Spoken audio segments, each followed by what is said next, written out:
Selamat pagi, siang, sore, malam semuanya. Semoga kita sehat selalu dan dilancarkan rezekinya. Amin. Sebelum kita mulai, jangan lupa tersenyum. Di video ini kita akan merangkum alur cerita dari sebiji film berjudul Film ini bercerita tentang dua wanita yang menyewa unit apartemen bernomor 203 yang memiliki nuansa klasik. Awalnya semua berjalan normal hingga akhirnya salah satu wanita menemukan sebuah kalung dari dalam lubang misterius. Apa yang akan terjadi selanjutnya? Bagaimana nasib kedua wanita tersebut? Mari kita mulai kisahnya. Sebelum masuk ke filmnya, jangan lupa pencet tombol like, share, subscribe, dan bunyikan tombol lonceng sebagai bentuk dukungan ke channel ini karena dukungan kalian sangatlah berarti. Thank you and meluncur. Film dimulai dengan memperlihatkan seorang pria yang bernama Chad yang sedang merenovasi sebuah apartemen tua bernomor 203. Saat itu, ia baru saja menambal sebuah lubang di tembok, namun belum sempat mengering, tiba-tiba tambalan lubang itu terbuka lagi dengan sendirinya. Kemudian datang pengelola apartemen bernama Bob menjelaskan bahwa hal tersebut memang selalu terjadi dan entah mengapa setiap penyewa yang tinggal di apartemen tersebut tidak ada yang bertahan lama. Setelah Bob pergi, Chad yang penasaran mengorek lubang tersebut dengan cutter. Tanpa diduga, saat ia memasukkan tangannya ke dalam lubang tersebut,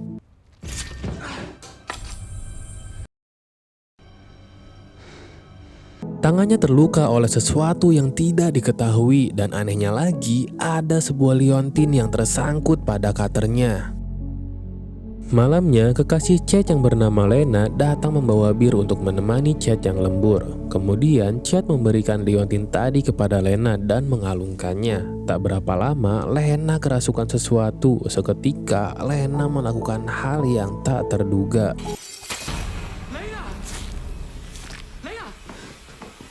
Lena bunuh diri dan mati seketika. Chad yang panik berteriak mencari pertolongan dan ketika ia berlari keluar pintu, apartemen bernomor 203 itu pun tertutup.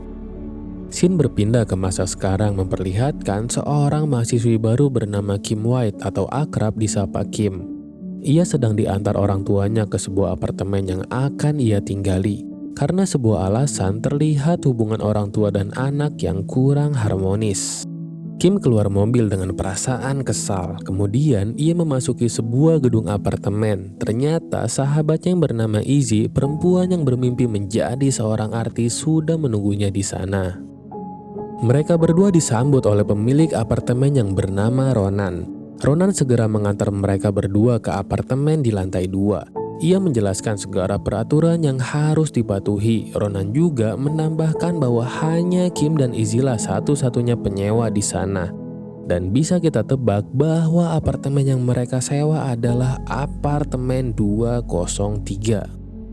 Ketika masuk, Kim dan Izzy sangat terpukau dengan kondisi apartemen yang terkesan antik. Di ruang tamu ada jendela patri dengan ukiran antik yang cukup aneh. Izzy yang kagum hendak menyentuhnya, namun Ronan melarangnya dengan alasan bahwa apartemen ini adalah gedung bersejarah dan tidak boleh dirusak. Setelah semua sudah disetujui, Kim memberikan uang sewa kepada Ronan dan kunci apartemen pun diberikan. Di malam harinya, Kim melihat sebiji lubang misterius di tembok kamar. Karena merasa terganggu, Kim mencoba untuk menutup lubang tersebut dengan sebuah cermin. Namun, ketika Kim pergi, tiba-tiba Kim menghampiri Izzy di kamarnya dan merayakan kepindahan mereka dengan menyetel musik yang cukup gaduh, yang mana hal tersebut sangat dilarang oleh si pemilik apartemen. Keesokan harinya, Kim membawa Izzy ke kamarnya untuk melihat lubang misterius. Kemudian, Izzy memasukkan tangannya ke dalam lubang dan seketika tangannya seperti tertarik sesuatu.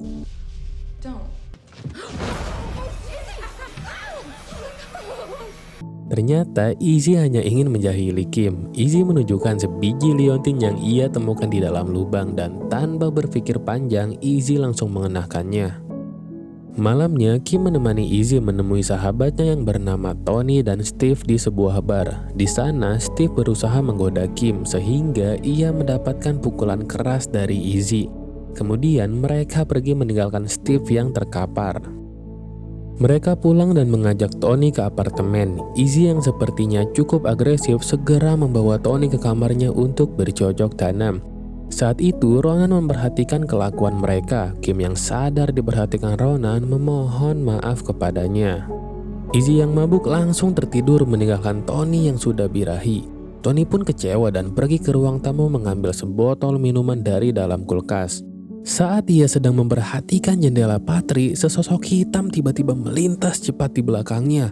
Tony yang penasaran mencoba mencari sosok tersebut tapi tak menemukan apa-apa. Lalu saat Tony tengah buang air,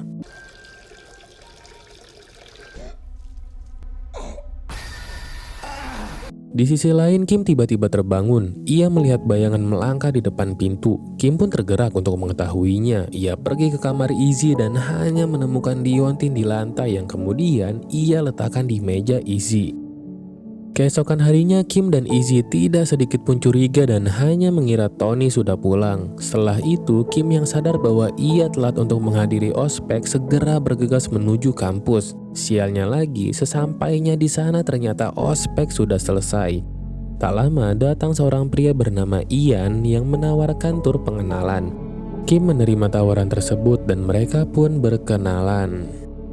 Setelah tur pengenalan, Kim memberitahu Ian bahwa ia sedang berusaha membantu Izzy bangkit pasca kematian ibunya. Mendengar hal itu, Ian menyarankan agar Kim menulis kisah Izzy untuk dijadikan laporan kuliah Dr. Phillips. Melihat sikap Ian yang ramah, Kim mulai menaruh hati padanya. Sebelum pergi, ia menuliskan nomornya pada secari kertas dan memberikannya kepada Kim. Saat Kim pulang di malam hari, ia mencium bau aneh memenuhi apartemen. Kim memanggil-manggil nama Izzy namun tak ada jawaban. Sampai ia menemukan sebuah not dari Izzy. Kemudian perhatian Kim mengarah kepada sebuah kotak musik di dalam lemari. Di dalamnya ada sebuah tulisan yang menjelaskan bahwa kotak musik itu diberikan kepada Karen dari pria berinisial LM. Scene berganti memperlihatkan Kim yang sedang menulis apa yang tadi disarankan Ian. Sementara di sebuah bar, Izzy terlihat sedang minum-minum meratapi kemalangan hidupnya. Setelah itu, Kim yang sedang tertidur tiba-tiba terbangun dan melihat makhluk aneh masuk ke dalam lubang misterius. Kim yang penasaran bangkit dan memeriksa lubang tersebut. Baru saja ia ingin mengintip, tiba-tiba suara keras menghantam pintu kamarnya.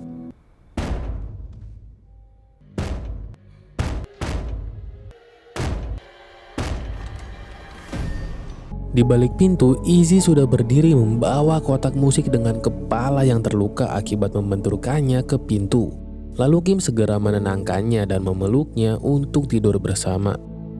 Esoknya Kim bertanya apa yang terjadi semalam. Izzy tidak tahu dan hanya menjelaskan bahwa ia sering tidur berjalan. Izzy lalu bercerita bahwa semalam ia bertemu dengan wanita bernama Sandy yang mengajaknya mengikuti seleksi casting untuk sebuah acara. Kim sangat bahagia mendengar hal tersebut dan ia juga bercerita tentang sesosok pria bernama Ian yang ia sukai. Siang harinya saat Kim menghadiri kuliah Dr. Phillips, ia berkonsultasi mengenai artikel tentang hidup Izzy. Sang dokter menjawab tidak masalah namun hanya memperingatkan agar hal itu tidak merusak hubungannya dengan Izzy. Tak berselang lama, Izzy keluar kamar dan berpamitan untuk pergi casting. Izzy juga terlihat memakai liontin misterius sebagai aksesoris. Setelah Izzy pergi, Kim yang masih terganggu mencoba untuk menutup lubang misterius itu lagi. Scene berganti memperlihatkan Kim yang sedang berkencan dengan Ian. Di tengah obrolan mereka, Kim menceritakan bahwa ibunya Izzy meninggal karena overdosis. Ia juga bercerita hubungannya yang tidak harmonis dengan keluarganya karena memilih berteman dengan Izzy yang memiliki latar belakang bermasalah. Setelah itu, Ian mengajak Kim berkeliling dengan sepeda dan mengantarnya pulang. Di malam hari, cermin yang menutupi lubang tiba-tiba terjatuh. Kim terkejut dan menatap lubang misterius.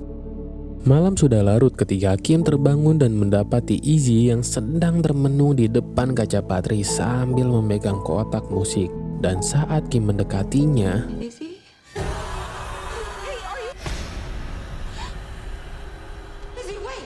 Izzy malah berteriak aneh dan kabur menaiki lift. Kim segera menyusul Izzy dan mencarinya di basement terbengkalai. Ia memanggil-manggil Izzy namun tak ada jawaban. Ketika itu ia mendengar sesuatu di kegelapan. Tak lama Izzy melintas di depannya. Kim bergegas mengejar namun sayangnya Izzy menghilang. Setelah menelusuri tiap lorong dan ruangan, akhirnya Kim menemukan Izzy. Kim mengambil kotak musik dari tangan Izzy dan anehnya saat ia menutup kotak musik, Izzy langsung berteriak histeris. Izzy?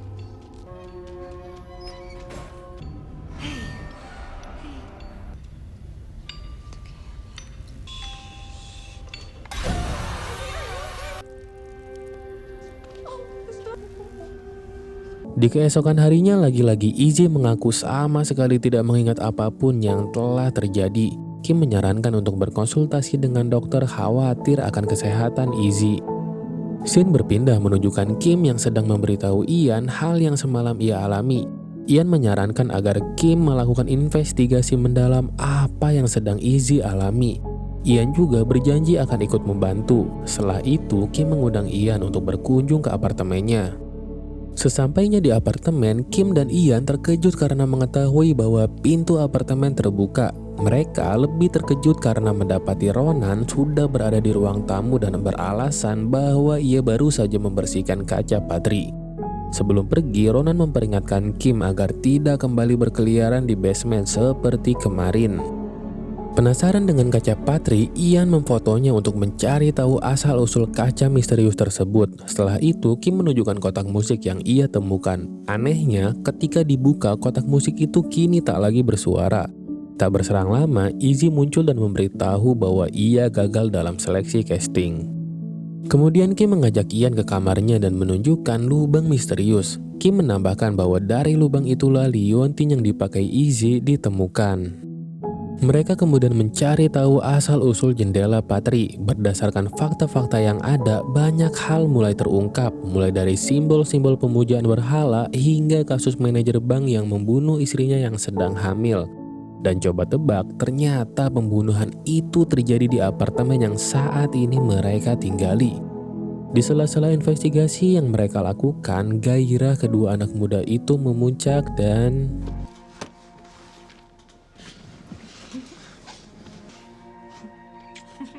Kemudian saat sedang tidur, tiba-tiba Izzy dirasuki oleh makhluk gaib. Sementara Kim yang baru saja berkembang biak mendapati seekor gagak bertengger di tempat tidurnya. Tak lama setelahnya, gagak hitam itu menghilang. Ian yang kaget dengan teriakan Kim langsung terbangun dan menenangkannya. Hari berikutnya, Izzy tanpa sengaja menemukan sebuah tulisan yang Kim tulis terkait kisah hidupnya. Di sisi lain, Ian mendatangi sebuah gereja untuk mencari referensi terkait jendela patri, sedangkan Kim pergi menuju rumah lelaki tua bernama Milton Briggs, mantan penghuni apartemen 203 sekaligus saksi mata pembunuhan tragis yang dilakukan manajer bank Liam McCleary yang berinisial LM kepada istrinya Karen. Milton menjelaskan bahwa saat kejadian berlangsung, Liam seperti sedang kerasukan. Milton menambahkan bahwa ternyata bayi yang dikandung Karen masih selamat. Sayangnya, ia tak tahu apa yang terjadi pada bayi tersebut. Setelah mendapat informasi, Kim kembali ke apartemennya dan menemukan Izzy sedang minum-minum di ruang tamu. Izzy kemudian menunjukkan artikel yang tadi ia temukan dan melemparkan kertas itu ke wajah sahabatnya. Izzy kecewa dan mengabaikan Kim yang sedang berusaha memberikan penjelasan. Namun karena terlanjur kecewa, Izzy tidak peduli dan malah meninggalkan Kim begitu saja. Sementara itu, Ian masih berjuang mencari informasi terkait jendela patri. Ia menemukan sebuah simbol di internet yang sama persis dengan simbol jendela patri di apartemen Kim yang merupakan tanda Morik. Scene berganti menampilkan Kim yang sedang meluapkan emosinya dengan menjebol lubang misterius di kamar, dan tanpa disangka-sangka sebuah tangan mengerikan tiba-tiba jatuh. Kim terkejut dan pergi ketakutan, lalu ia disekap oleh orang misterius dari belakang. Di lain sisi, Ian bergegas menuju apartemen Kim untuk menunjukkan fakta baru mengenai kaca patri. Kemudian Kim terbangun dan mendapati dirinya dalam kondisi terikat. Ternyata orang yang telah menyekapnya adalah Ronan yang tanpa disangka-sangka merupakan putra dari LM dan Karen yang masih hidup. Diketahui kedua orang tuanya adalah pemuja Morik, yaitu salah satu dewa pagan yang sering kali menjelma menjadi wujud gagak. Nasib mengerikan yang pernah dialami oleh orang tua Ronan adalah akibat tidak melanjutkan pemujaan Morik. Dan jika Ronan juga tidak memberikan tumbal, ialah yang akan menjadi tumbal. Diketahui juga bahwa orang yang telah menemukan kalung adalah tumbal yang telah dipilih Morik sebagai persembahan. Namun rupanya hingga saat ini Izzy berusaha untuk melawan agar tidak sepenuhnya dirasuki, dan itulah alasan mengapa prosesi penumbalan Izzy selalu saja gagal. Kim berusaha melarikan diri, namun Ronan berhasil menahannya. Ian yang baru saja tiba di apartemen amat terkejut saat melihat potongan tangan yang ada di lantai. Lalu Izzy yang sudah terasuki tiba-tiba mendekati Ian dan menyuruhnya duduk menunggu Kim. Scene berganti ke Kim dan Ronan. Terlihat Ronan mulai melancarkan aksinya untuk menjadikan Kim persembahan Morik yang rupanya bersemayam di jendela Patri. Untungnya Kim berhasil menusuk mata Ronan. Setelah itu ia segera berlari mencari Izzy untuk mengajaknya kabur dari Ronan. Namun tanpa disangka saat ia masuk ke dalam apartemen,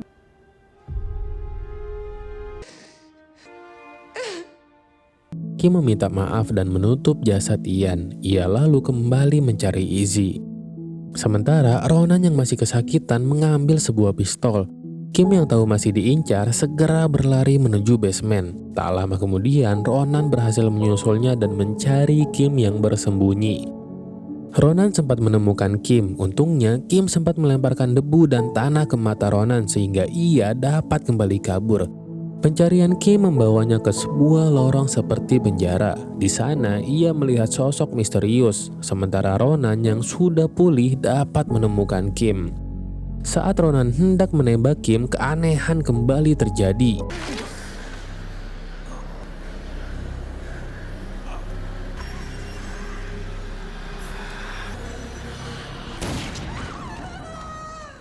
Ronan mati mengenaskan menembak kepalanya sendiri.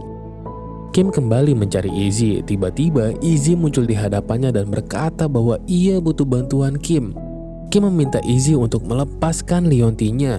Izzy yang masih dikuasai Morik sekuat tenaga mengontrol dirinya. Hingga saat Izzy berusaha menusuk tubuh Kim dengan pisau, Kim menahannya dan malah mengenai punggung Kim.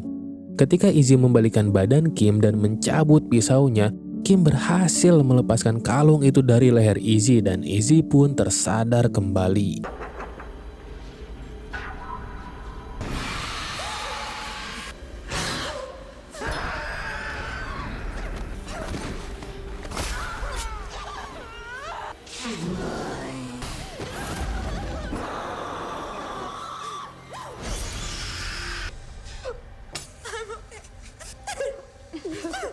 Kemudian mereka menuju apartemen 203.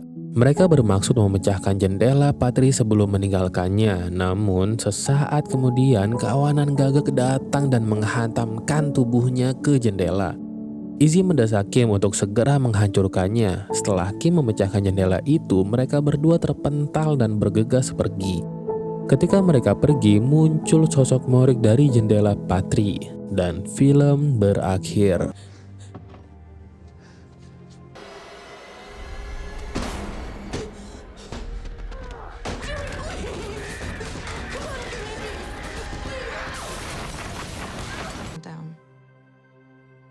Film ini memiliki rating 4,3/10 di IMDb. Terima kasih telah menonton, jangan lupa tersenyum, bye-bye.